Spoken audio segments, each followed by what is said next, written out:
Muy, pero muy bienvenidos a este pequeño lugar, como decimos siempre, que cada día se está haciendo más grande. Muy, pero muy bienvenidos a estos, los cuentos del Guardián del Faro. Hoy, realmente un cuento muy, muy especial para quien les habla, de vamos a decirlo con todas las letras, de un artista plástico, de un artista de las letras también. Milton González estamos hablando, un escritor, un dibujante, ahora radicado en España, que solo hace 35 años me rompió una guitarra. Así y todo se perdona, no se olvida, o se deberían hacer las dos cosas. Tengo en mis manos un hermoso cuento de su autoría.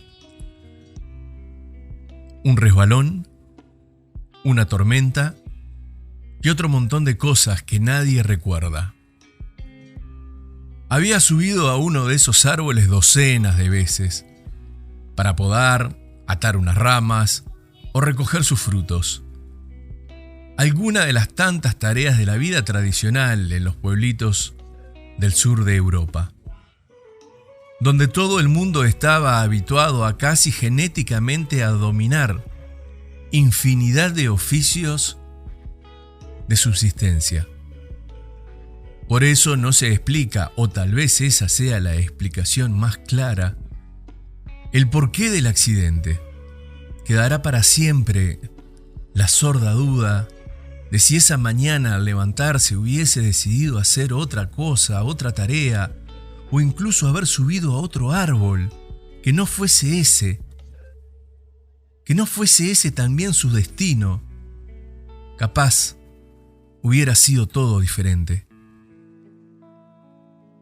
Lo cierto es que ese trágico instante dejó una viuda medianamente joven, un par de hijas mujeres y un único varón, poco más que un niño, que a partir de ese momento y de acuerdo a las costumbres de la Europa de aquella época, pasó a cumplir el papel masculino de la familia.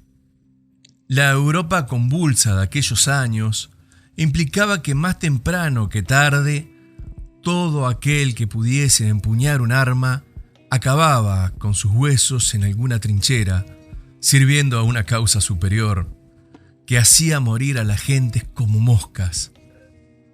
Dentro de la tragedia de aquella familia había algo no del todo tan malo. Los varones, que fuesen reconocidos como único sustento, solían estar exentos de vivir en esa agonía. En otra parte del mundo, alguien gritaba: «El gurí se nos muere. El gurí se nos muere», sentenció el médico de campaña. Estaba acostumbrado a hablar claro, un poco por la fuerza que dan los años de convivir con el sufrimiento, y otro tanto por el carácter de muchos de sus pacientes y sus familias, gente humilde, dispersa, por aquellos remotos pueblos de un pequeño rincón de Sudamérica, en una época en la que casi nadie había podido ni siquiera terminar la escuela. Una inflamación, solo una inflamación, en otras circunstancias algo relativamente fácil de solucionar, se había transformado en una cuestión de vida o muerte para aquel chiquito de unos 5 o 6 años. Hielo, hielo. Solo algo de hielo y quizás el problema se iría como llegó. El médico lo comentó casi con un desahogo. Pero ¿dónde conseguir hielo en un pueblo prácticamente sin luz eléctrica y en el que la máquina más cercana se encontraba a varias leguas de distancia? Una mezcla de desesperanza, rabia, resignación envolvía la casa, cuando un golpe seco resonó en el alero. Cuando un golpe seco resonó en el alero de aquella humilde casa en una oscura noche de tormenta. A ese le siguió otro, y otro, y otro más. El típico repiqueteo de una granizada. No hizo falta explicar más. Médico, familia, vecinos corrieron afuera para volver con las manos llenas, depositar aquella bendita y humilde medicina caída del cielo sobre el vientre del pequeño. Quizás un milagro, quizás la fortaleza innata de aquellos gurises habituados a lidiar con todo tipo de adversidades hizo que, a los pocos días, ese niño casi moribundo estuviera de nuevo haciendo las cosas de hombrecito, de mañana montando caballos con sus hermanos a orilla del río por la tarde. A todo esto el negro Hutchinson, con su habitual tendencia a la excesiva solemnidad, estaba parado frente a una gran placa de mármol en la plaza principal, conocida extraoficialmente como la Plaza de los Caídos. Se le escapó un breve insulto. Había planeado desde hacía tiempo aquel viaje en el que él pensaba encontrar parte de su propia historia, pero no imaginaba que la cosa fuera para tanto. ¡Qué cantidad!, pensó. Todos esos nombres de gente joven seguramente dejaron una tragedia devastadora para un pueblo tan pequeño. Era evidente que casi nadie volvió de ninguna de las guerras. Recordaba en particular una historia que había referido su madre, de aquella vecina que perdió la razón, esperando en vano el regreso de un hijo, sin resignarse aún, cuando la guerra ya había terminado hacía años.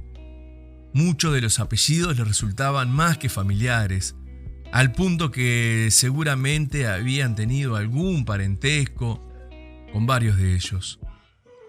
Por un momento su mente arrancó sin permiso.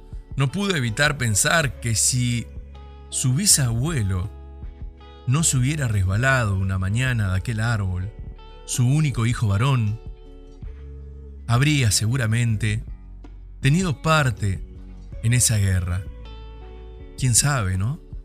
Quizás estar engrosando la lista de aquella placa de los que nunca volvieron, perdiéndose su hilo para siempre.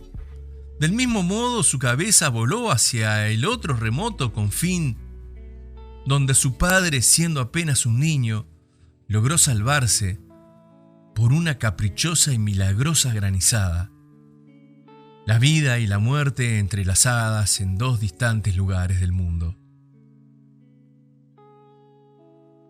Y dos destinos que ni remotamente hubiesen jamás imaginado coincidir. Todo para que él, un perfecto nadie, pudiera estar parado en aquella plaza de un pueblo perdido en la montaña, en un momento cualquiera. El ser, el no ser, determinados por un instante, para que bien o mal, y el ser o el no ser de la multitud de las generaciones, con sus genios, sus miserias, su gente común, truncadas o no, por una cuestión casi sin importancia. Demasiado, pensó el negro Hutchinson, justo cuando una encantadora niñita de flequillo y anteojos lo llamó, para que la viera hacer una pequeña travesura. Realmente cuando lo vi me encantó este cuento. Cómo nuestros abuelos, también nuestros padres, pudieron haber perecido de cualquier forma. Mismo nosotros pudiéramos haber perecido de cualquier forma, pero el destino, el capricho, en lo personal, Dios tiene planes claros para nosotros y para nuestras futuras generaciones. Todos tenemos alguna historia de algún bisabuelo que vino de algún lado. Y por eso hoy nosotros estamos acá. Muchísimas gracias a Milton González por mandarme esta delicadeza de cuento. Muy hermoso, realmente una pluma fantástica. Agradecerles a todos por llegar hasta acá. Y como te digo siempre, si llegaste hasta acá, dale me gusta, dale me gusta, suscríbete al canal. Si te gusta este tipo de contenidos, dale a la campanita para que YouTube te avise cada vez que yo estoy subiendo algo. Mi nombre es Javier Vera y estos son los cuentos de El Guardián del Faro.